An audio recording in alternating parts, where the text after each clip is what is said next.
It's true that many have their first time with their uncle, but to die by the hands of your uncle is something that we are not very familiar with. Hence the manhwa I have bought for you today. So without further delay, let's begin our recap.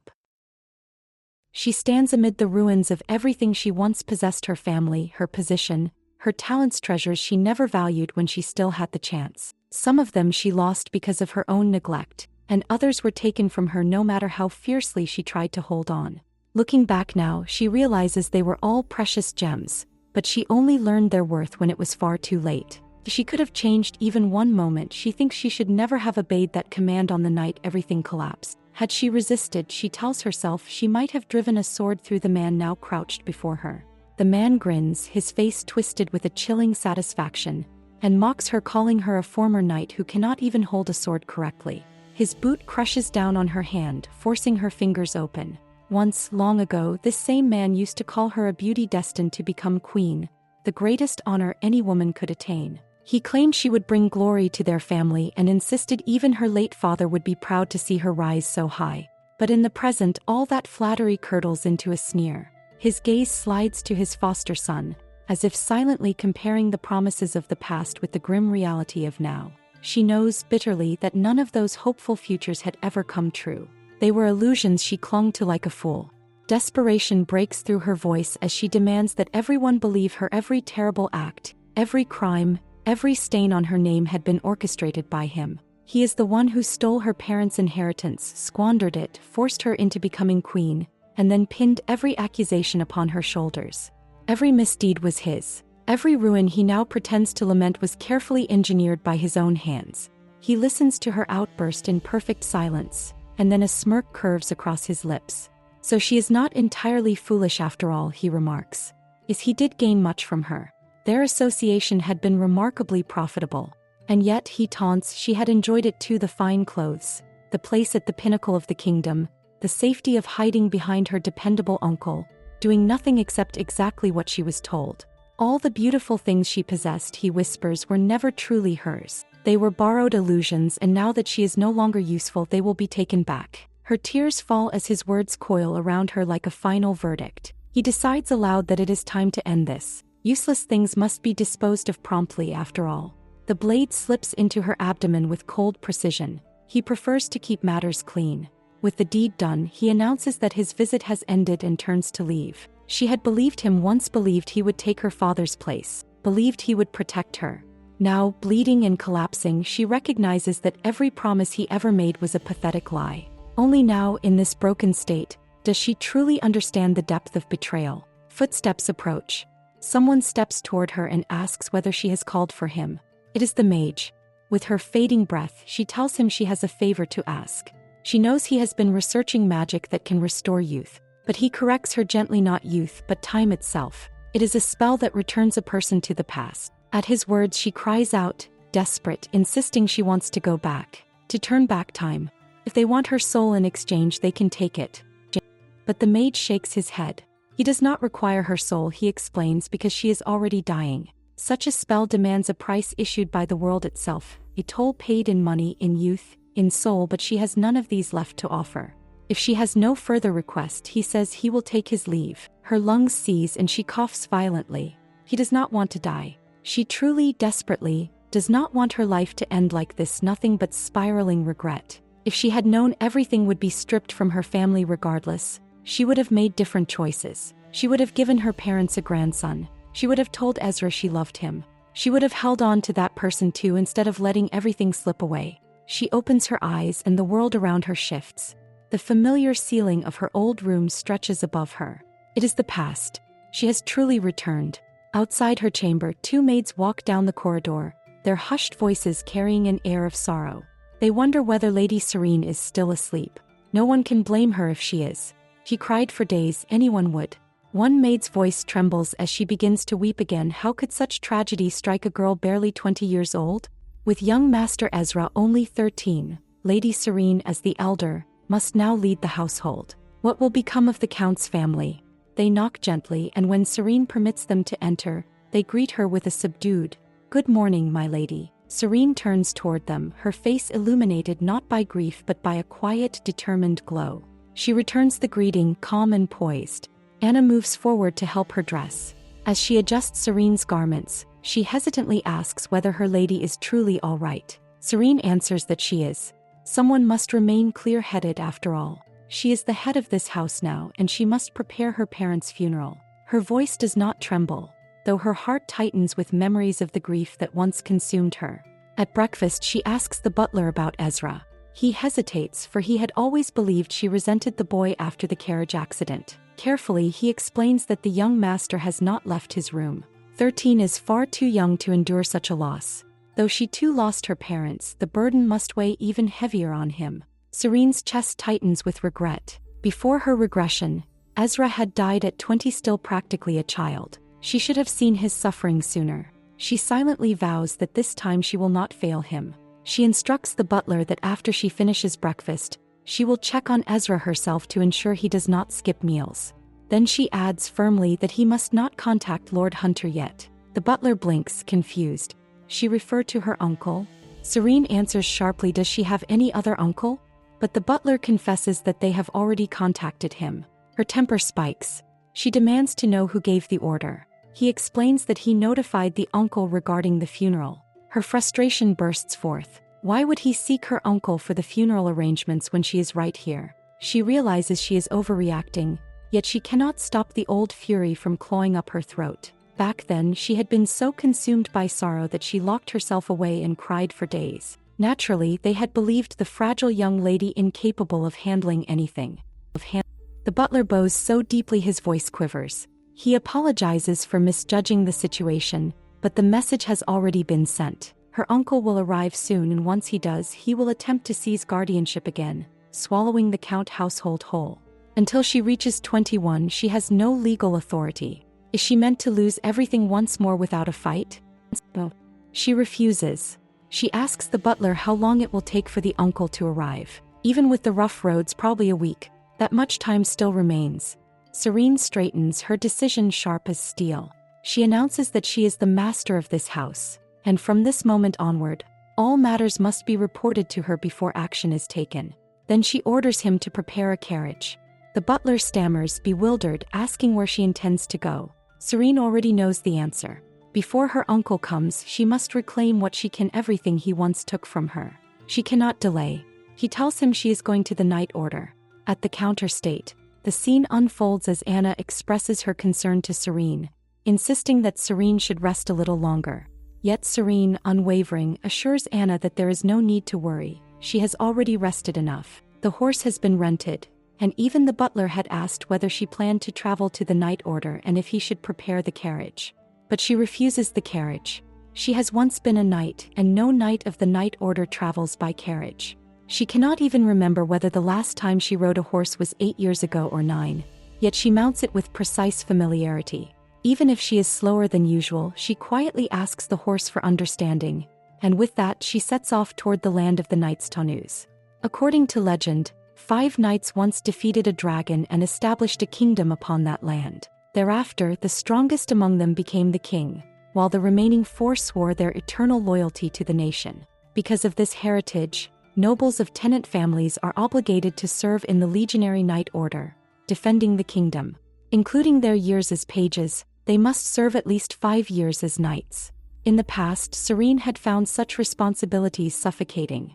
If possible, she had wanted nothing more than to distance herself from the knight order. But now everything is different, for that order has become the place that once gave her a reason to live. It is a place she has learned to be grateful for. As she rides, someone calls out her name, Moana, a knight of the 12th division. Moana approaches, concerned that Serene is already out at the night order and wondering if she is truly feeling well enough. She explains that she visited Serene's home earlier, but the butler had told her to return later. Serene remembers Moana vividly. The day after her parents passed away, Moana had come to see her, though Serene, unwilling to meet anyone at the time, refused her. Yet that had not been the only time Moana appeared. During the second trial after Serene had become queen, she had been forced to hear the verdict for the criminals, while the entire court turned on her. They accused their queen of bringing men into her chambers every night, disgracing the very title of Mother of the Nation, and went so far as to claim she had an improper relationship with her own blood relative, Duke Ezra. In that courtroom filled with venom and lies, Moana had been the only one to shout in her defense. She had declared that every word against Serene was a lie, that those leveling such charges were damnable liars, and that anyone foolish enough to believe such nonsense must be insane. She had cried out that she knew Serene was not the kind of woman to commit such disgrace. Serene later learned that Moana had been punished for contempt of the court. At the time, Serene had been in no position to step forward or speak, and she had never been able to thank her. Back in the present, Serene tells Moana that she is grateful she came. Moana responds without hesitation, believing it only natural. Her friend was grieving, so of course she had to be there. Yet she asks what brings Serene to the Night Order and whether she is here to apply for leave. Serene shakes her head. She won't be taking leave. She has only come to confirm something. Moana explains that she thought she should personally deliver some news to the Night Order, though she admits she would never have meddled had she known Serene would return so soon. Before her regression, Moana must have acted on her behalf in many such situations, and Serene, foolishly trusting her uncle, had believed he would resolve everything. Truly, she realizes now she had been such a fool, especially when she had a friend as loyal as Moana by her side. Serene thanks her once again and asks her to accompany her. Inside the Night Order captain's office, voices drift through the air. Someone remarks that they heard the Count and his wife have passed away. The one speaking is Ash, the captain of the Night Order. He continues, saying he heard it was a carriage accident. Dennis, the vice captain, adds that the pretty hunter's younger brother has just become a page. Ash asks whether he entered through the entrance exam this year. Ezra Hunter, the eldest son of the Hunter Duke, ranked 50th out of 50 and is scheduled to enter next spring. It seems, he notes, that God poured all the talent into Ezra's sister, for she had placed first among 60 and lacked nothing at all. Yet Ash dismisses that notion. For him, talent is meaningless. What truly matters is whether a person has the will to accomplish something. Dennis lightly counters that of course she has the will, she is the Count's daughter. But Ash retorts that whether she is a Count's daughter or a fairy, none of it matters in the Night Order.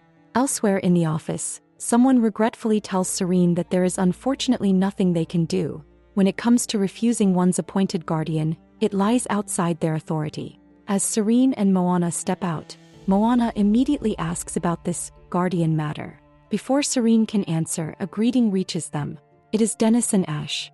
Moana moves forward to greet the captain and vice captain, and Serene follows suit. She greets the vice captain politely, then her eyes shift to Ash.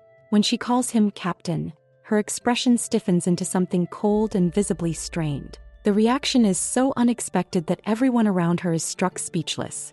Moana quickly steps in, taking Serene by the arm, insisting that her friend must be exhausted from working since morning and needs immediate rest. Without giving anyone a chance to question, she drags Serene away. Dennis watches them go and asks Ash whether he did something wrong to her. Ash, baffled, insists he did not. He can only stand there, contemplating the bizarre interaction. At a distance, Moana stops and exhales sharply, demanding to know what that expression was for. Serene's greeting had been completely off, so strange that for a moment Moana wondered if she was hallucinating. Serene sighs, admitting she does not know why she reacted that way. She had simply felt unpleasant all of a sudden. Moana is utterly puzzled.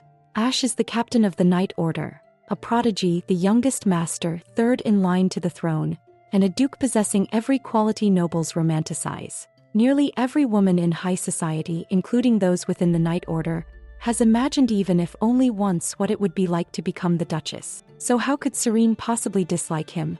Serene wonders the same. Why does she feel a vague dislike toward him when originally she hadn't disliked anyone in the Night Order? Yet the sensation earlier had been undeniably unpleasant, especially when he hadn't even greeted them first. Moana watches her closely. Serene seems distant today, speaking even less than usual. Perhaps she is still in shock from her parents' deaths. Moana finally asks what Serene meant earlier about wanting to refuse her guardian. She assumes Serene was referring to her uncle, Sir Hunter. After all, Serene had always been close to him. She is about to speak the truth, but she hesitates. Would anyone believe her if she said she had gone back in time at 29? That she had become queen according to her uncle's grand design? That she had been framed for attempting to kill the prince? And that the same prince whom she had raised had stabbed her under her uncle's orders, and yet she survived? No one would believe such a story. She wouldn't believe it herself. So instead she settles on a simpler explanation. She tells Moana that she has only 1 year left before officially becoming an adult, And if she leaves things as they are, her uncle will only become annoyed. Moana sighs, interpreting it in her own way. Her cousins must be desperate to come to the capital. For nobles, it is the perfect opportunity to introduce a daughter into society, so surely her uncle must be thrilled. Hearing that, Serene almost forgets Adriana. Back then, she had simply seen Adriana as a cheerful girl, someone who would run to her asking whether she should wear this hat or try that lace decoration. Someone who would sulk that it was unfair and that she wanted to live in the capital too. Someone who carried an innocent envy, wishing she could have everything Serene had. Serene had never imagined that Adriana's words or actions carried any malice. Now she realizes how foolishly sentimental she had been. Moana notices Serene falling silent again, still unsettled by the loss of her parents. Serene finally speaks. She confesses that she wants to become a knight, specifically a chevalier. The chevalier, the pinnacle of all knights, a title granted only to those who achieve feats of great renown or attain mastery of the blade. Its prestige is unparalleled, though the financial rewards are modest. Thus most nobles are satisfied earning a standard knighthood through the usual path, while only commoners, disinherited nobles, or those wholly devoted to the sword aspire to become chevalier, or people like her. In her case, everything had been for the sake of protecting someone. Now she finally understands how naive she had been. Relying on someone else for protection is foolish. She will become the strongest knight so that no one will ever again claim they must protect her. She returns home where Anna greets her. Serene glances around, startled. The mansion is in disarray. The butler informs her that Lord Hunter will be arriving soon, so he had begun preparing the guest room. Serene turns sharply to him and asks whether she had ever permitted those two to stay in this house. Her voice commands the entire household to freeze. She reminds them that she is the owner of this house. The butler looks confused as she points out that no one would dare bring guests into a house in mourning without her permission, right? The butler apologizes, but she tells him sternly that this is the second time. He must not disappoint her a third. He nods quickly, promising that everything will be restored, including the sheets and curtains. When a servant asks where they should host Lord Hunter, he replies that there is a separate annex for guests and orders it to be cleaned. A knock sounds at Serene's door. When she allows entry, she immediately asks the butler how much they can allocate for the funeral. Preparations must begin at once. Even in the cold, they cannot leave her parents' bodies unattended. He gestures toward the ledger, indicating the list of the man's available funds. The amount is far less than she had anticipated. 8 years spent as queen, and ironically, that very position had prevented her from ever learning how to manage accounts properly.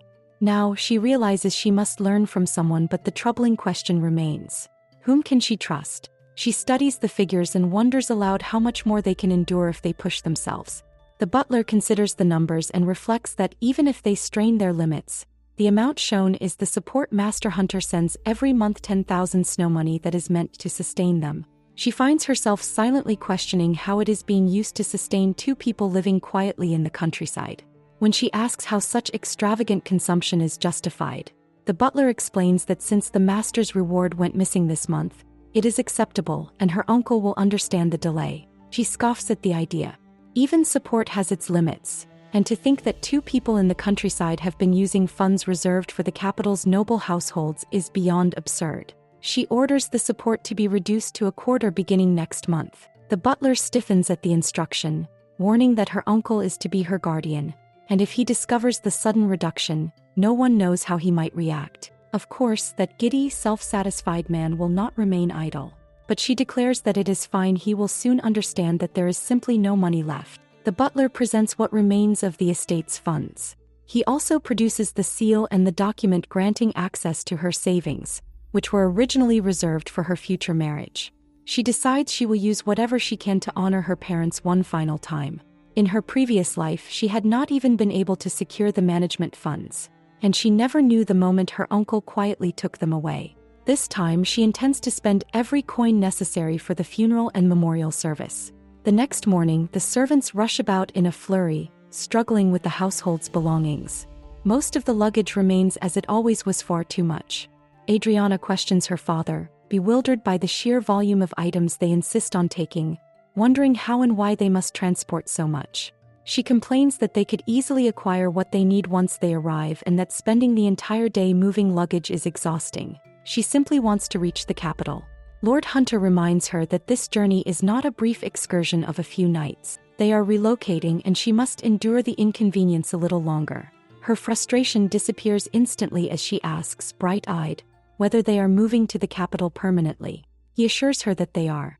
A smirk curls on his lips as he reflects that, now that the house is all but ownerless, it is practically vacant, and he has been waiting for this opportunity. This time he refuses to let it slip through his fingers.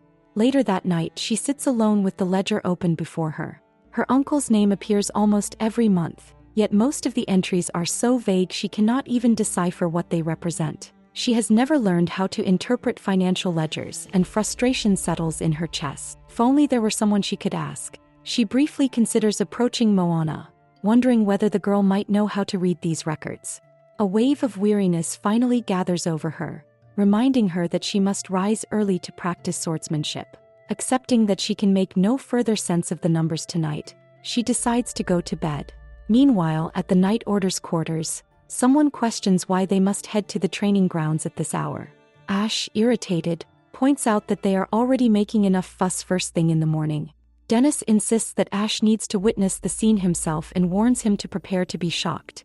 Ash grumbles that whatever it is, it cannot possibly be more surprising than the events of the previous day. Dennis bursts into laughter, amused that Serene's attitude has managed to shake Ash so thoroughly. Ash mutters that her behavior was not something a sane person would dare in front of a superior. Dennis concedes she was indeed a bit cocky, but the fact that Ash is still thinking about her proves something. Whether he likes it or not, he is interested. But what kind of interest, Dennis cannot say. Still grinning, he predicts that today will be even better than yesterday and flashes Ash a mischievous wink. When he pushes open the door, golden hair catches the light, fluttering with the movement. Ash's eyes widen as he sees Serene already at work, her sword slicing steadily through the morning air. The moment she hears her name, she startles. She turns toward Ash, visibly flustered, her expression tightening before settling again into another anxious look. Ash scoffs internally at the brevity of her greeting, and she hurriedly offers a more formal acknowledgement to the captain before turning to greet the vice-captain with cheerful politeness. Dennis observes that he has not seen her around the training grounds in a long time, not since her days as a page. She agrees and silently realizes that this must be why she kept feeling eyes on her. Ash's gaze then drifts to her calloused, bandaged hands. He wonders aloud whether she intends to take the promotion exam. Dennis quickly explains that the exam takes place at the end of the year. As she currently belongs to the 12th division, she should naturally wish to move upward. Earning the rank of Chevalier would place her in a higher division, so the idea is perfectly reasonable. She begins to respond, but Dennis cuts in with a congratulatory pat, commending her for the smart decision. The higher one ascends, the larger the salary. She pauses, surprised, and quietly wonders whether the pay truly increases that much. Dennis blinks, caught off guard by the fact that her first concern is salary. He lowers his voice, whispering about Count Herder's financial struggles. At once, murmurs ripple among the surrounding knights. Some whisper that it does not seem like a Lino noble should show such interest in wages unless circumstances were dire. More whispers follow, speaking of rumors that her uncle's business is entirely funded by their household, that all of their money is being funneled into foolish ventures. Each word seeps into the air, sharp as needles, but Serene simply tightens her grip on her sword, determined to carry the weight she could not bear in her previous life. She has never even heard of her uncle running a business, which makes her conclude that either it had always been a lie or everything had collapsed long before she returned. Because of that uncertainty, she resolves that she must make him believe there is nothing left to exploit in the Count's family for now. Only then can she quietly rebuild their finances back to what they once were, so that she can continue supporting Ezra until he finally comes of age. Dennis tells her that if she wishes to know how much the salary increases with every advancement, she may stop by his office after training. Too many years surrounded by nobles have trained her to respond with that rigid expression, which makes him sigh as she gives her usual reply of understanding. The next evening she presents herself at his door, announcing that it is her. He gives her permission to enter, yet she finds him still standing motionless in the doorway, which makes her hesitate. She cannot understand why he is blocking the entrance. She wonders aloud if she may come inside, and he tells her she can, but he still does not move. His stiff posture makes him clarify that if she thinks any of this is a joke, it is not amusing. She looks sharply at him, silently demanding to know if he seems like someone who is joking in the first place. Her expression deepens, challenging the situation, because if he is not joking, then what on earth is happening? Only then does he finally step aside and walk further into the room, pointing out that she intends to take the promotion exam. He confirms it. Ash becomes unusually formal as he notes that, according to etiquette, an unmarried man and woman should keep the door open when they are alone in a room. She realizes he is referring to the strict rules she had been raised under in the royal family, rules she still follows almost instinctively. He gestures toward the desk and hands her the application form, explaining that the promotion exams require one to be completed. She thanks him and sits down to fill it out. But halfway through, he calls her name again, his voice slicing through the quiet. Without warning, he asks whether she is afraid of men or afraid of swords. The question immediately makes her twitch, and she freezes, staring at him in open shock, wondering how on earth he could possibly know something so sensitive. Her hand trembles as she grips the pen. She had thought no one would ever notice, but his words make it clear that he already has. Even so, she finishes writing and hands him the completed form. He studies it for a moment, then begins explaining in a calm but firm tone. He points first to the wages of Division 12, then to those of Division 11, and finally to the significantly higher earnings of Division 5. She listens with genuine surprise. She never knew salaries fluctuated so drastically between divisions. He continues, informing her of the salary she would receive once she becomes a chevalier. The amount is so enormous, nearly 10 times what she currently earns, that her eyes widen in disbelief. Ash quietly observes her reaction and asks whether the situation at the Hunter Count's household is truly that dire. His question causes her to stare at him suspiciously, wondering what exactly he is planning or trying to understand. Realizing her discomfort, he clears his throat and apologizes, admitting that he may have overstepped. She turns away, insisting that if their business is finished, she will take her leave. But Ash abruptly stands and asks her to wait. He steps closer and questions her again, wanting to know whether she has been avoiding the training grounds because she fears swords.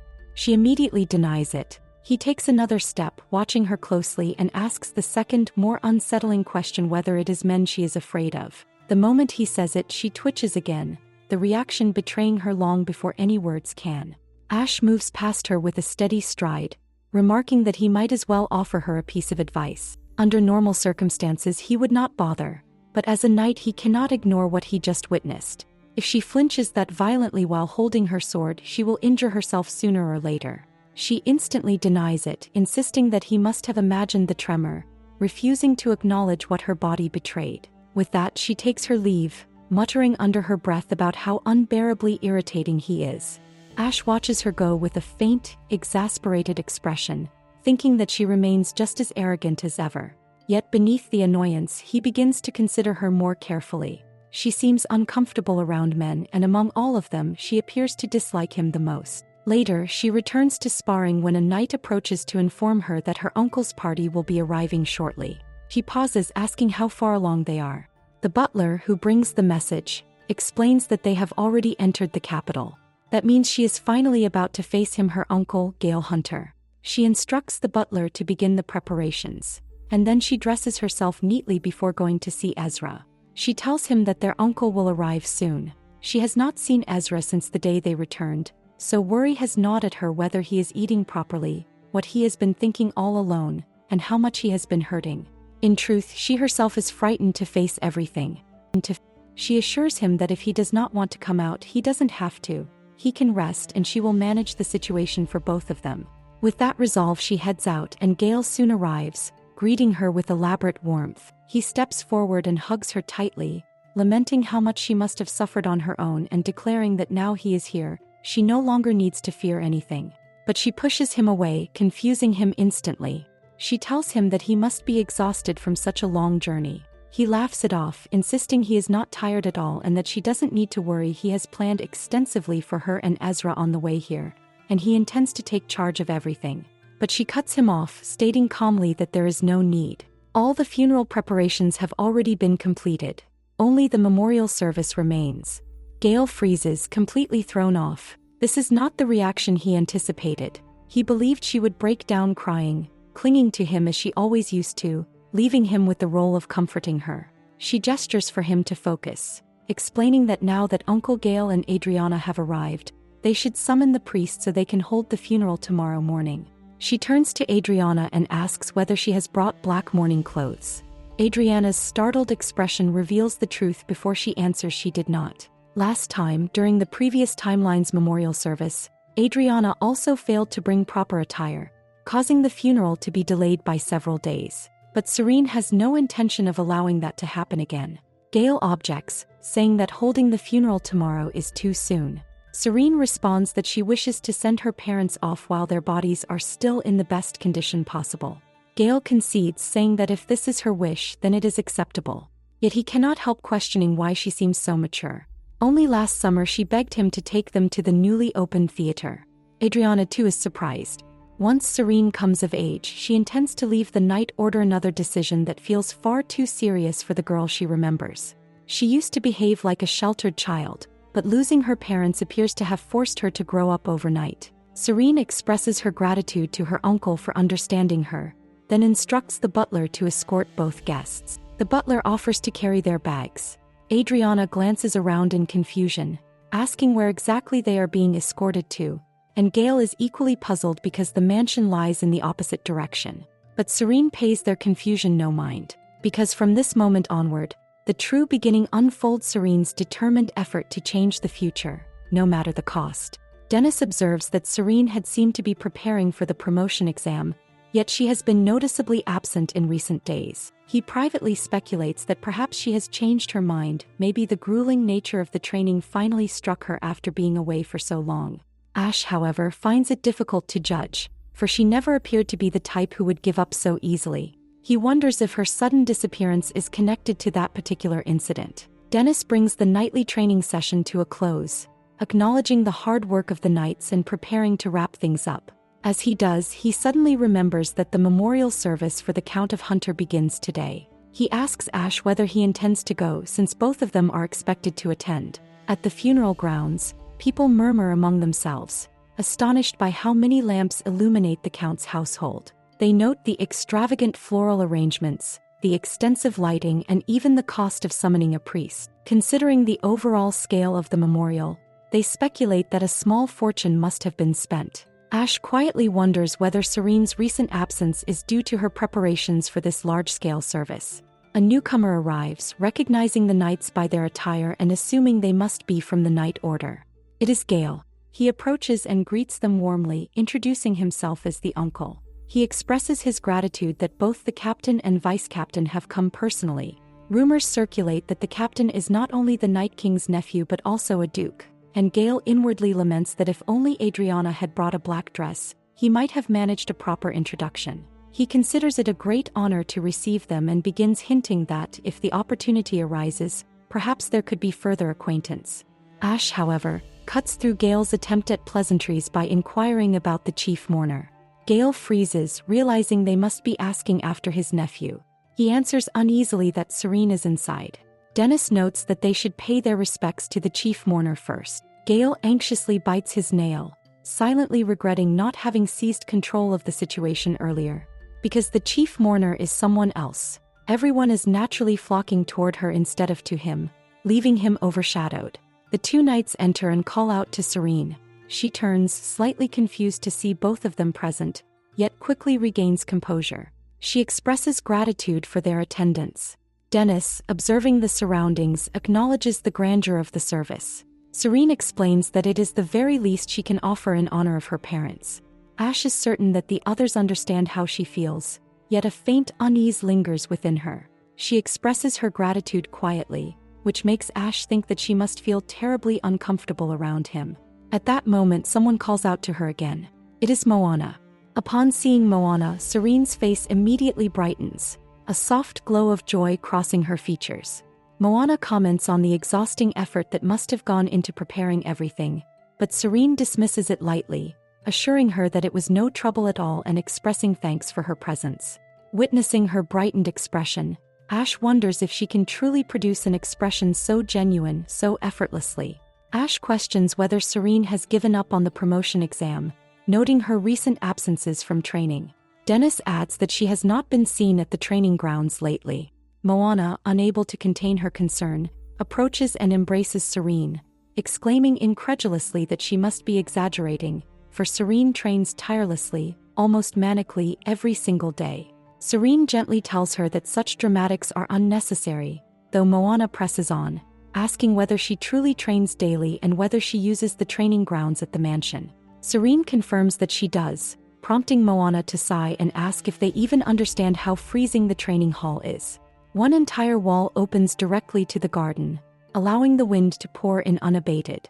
Dennis inquires whether Moana also trains with her, to which Moana shudders, admitting that she has joined Serene only once or twice. She confesses her absolute disdain for the cold, marveling at how Serene could possibly practice in what she describes as an icebox.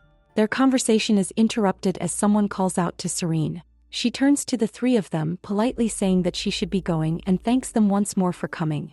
As she departs, they all notice that she has been maintaining her rigorous training routine even while preparing for the memorial service.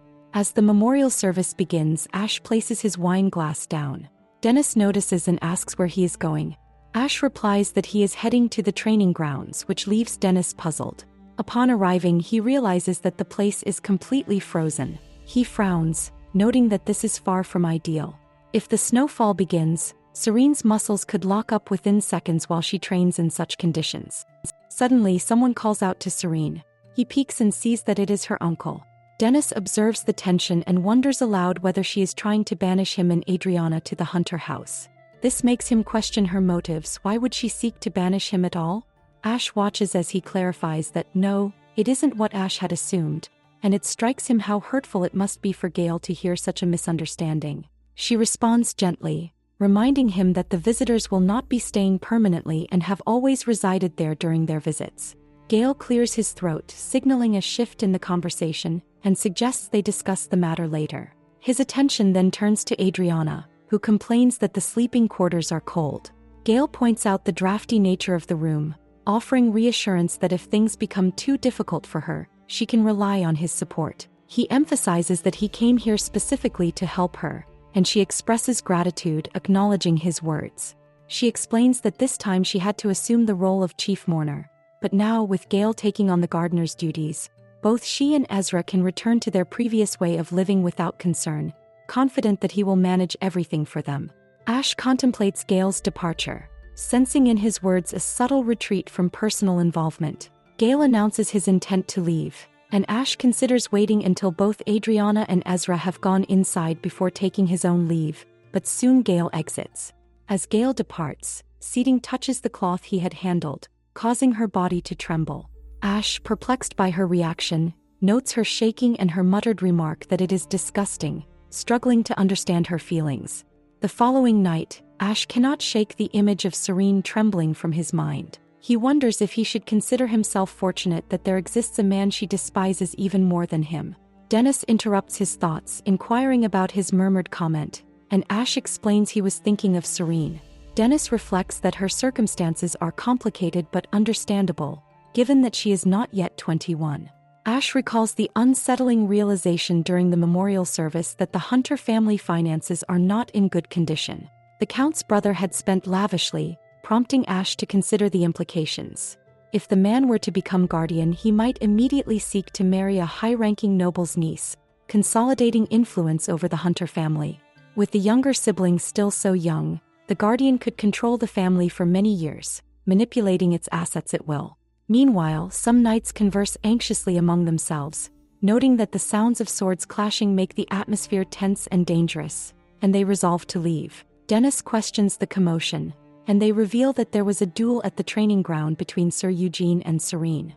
Dennis presses for specifics, and 15 minutes prior, Serene arrives at the night training ground preparing herself. She recognizes Eugene and he laughs derisively, surprised to see a young lady there. He assumes she has come merely to observe, and his amusement provokes a glare from her. His mocking tone about her concern for her appearance reminds her of Adriana's earlier warning.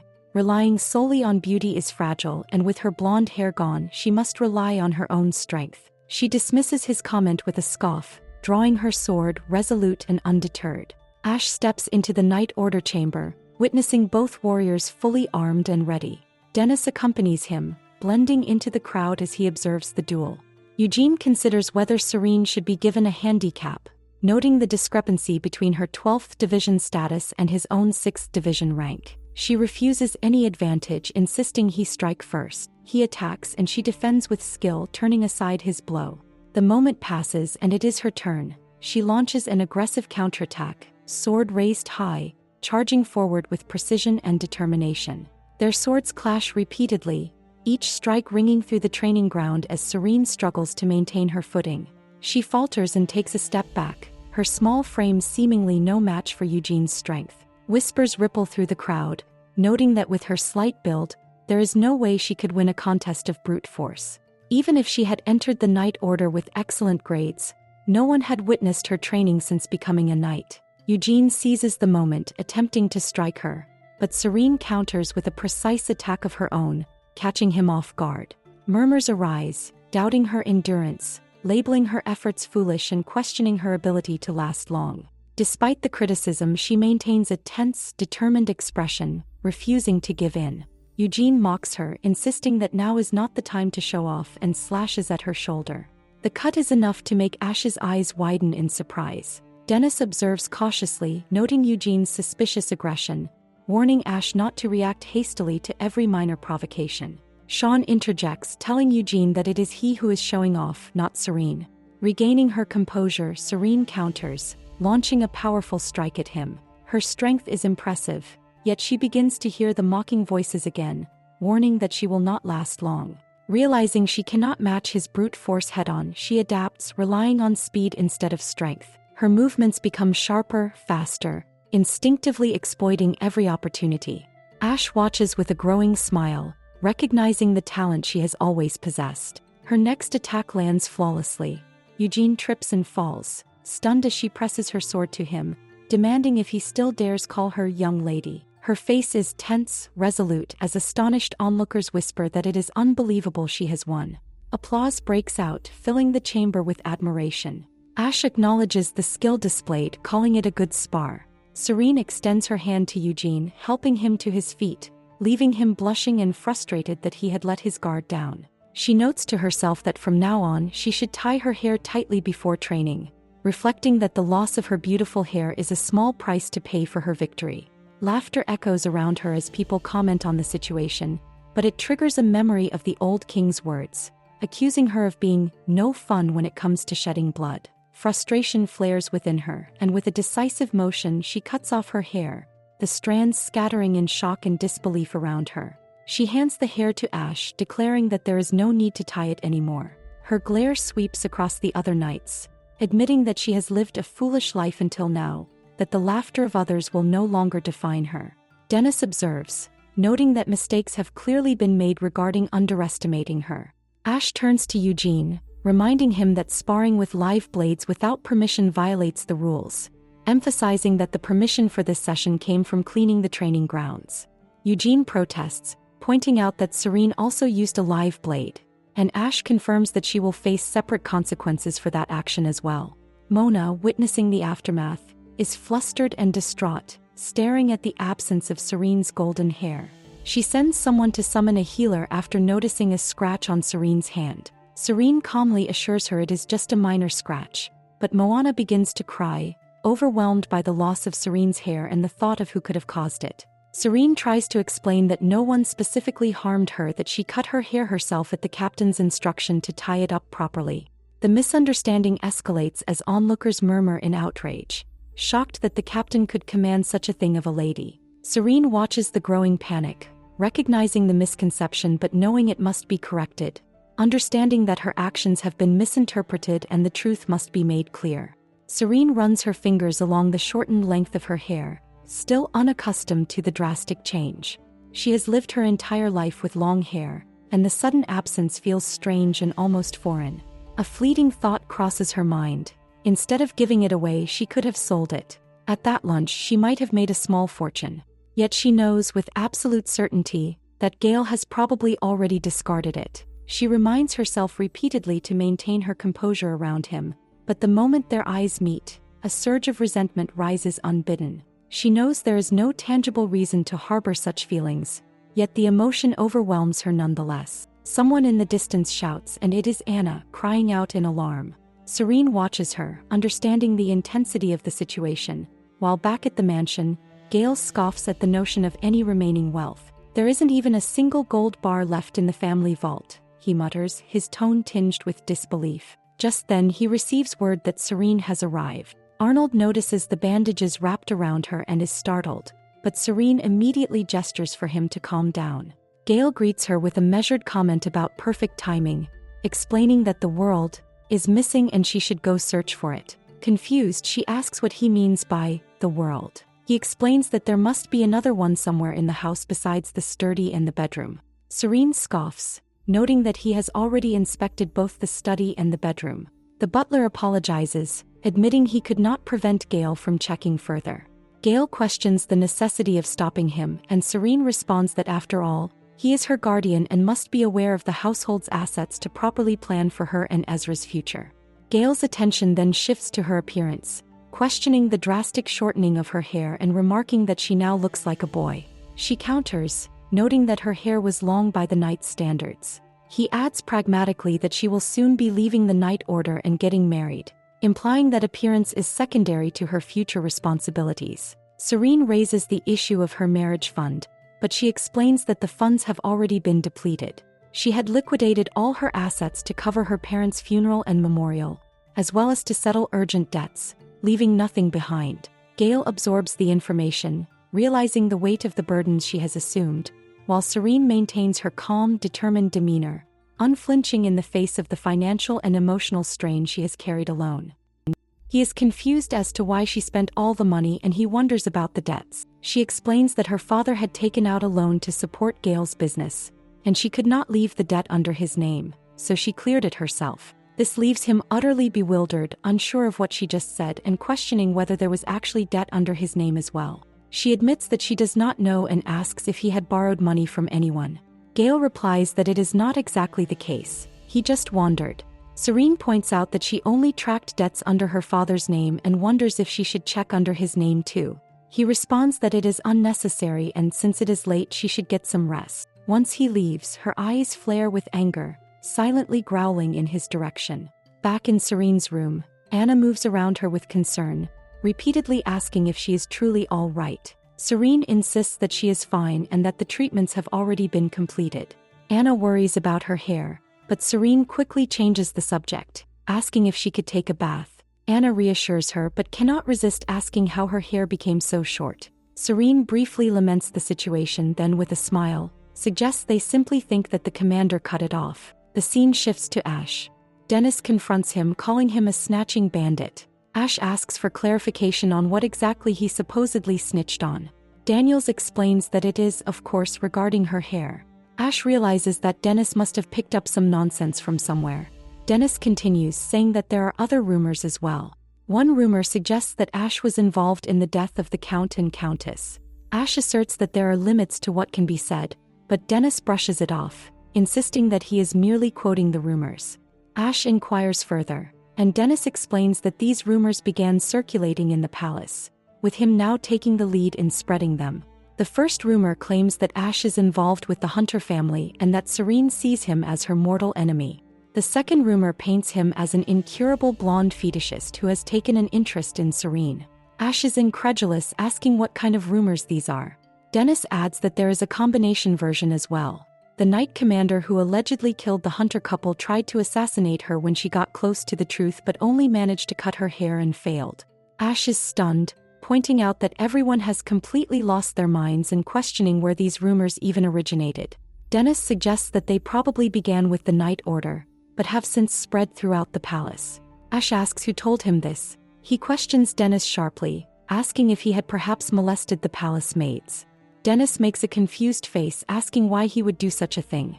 Ash points out that one should never mess with the palace maids. Dennis admits that it is true, they actually messed with him. Ash declares that he does whatever he wants and that it is not his concern. The conversation ends there. Dennis presses the issue, wondering if Ash can simply ignore it as these rumors are serious. Ash contemplates, suggesting that pretending something actually happened because of a stupid rumor would be even stranger. Over time, such things naturally fade away. Meanwhile, Dennis's gaze falls on someone, noting that a new rumor seems to be starting, observing her shorter hair.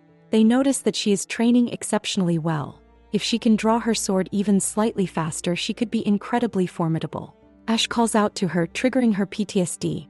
In self-defense, she swings her sword, only to realize that it has been blocked.